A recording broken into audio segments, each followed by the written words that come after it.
Bendera bintang bulan hiasi detik-detik acara milad Gerakan Aceh Merdeka ke-45 yang digelar di halaman Masjid Sultan Ahmad Desa Payanaden, Kecamatan Madat, Kabupaten Aceh Timur, Sabtu 4 Desember 2021.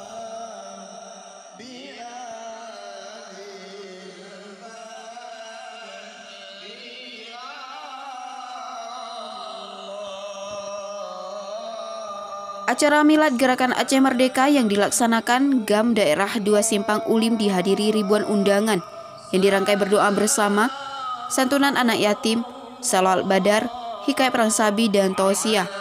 Acara berlangsung secara lancar dan tertib.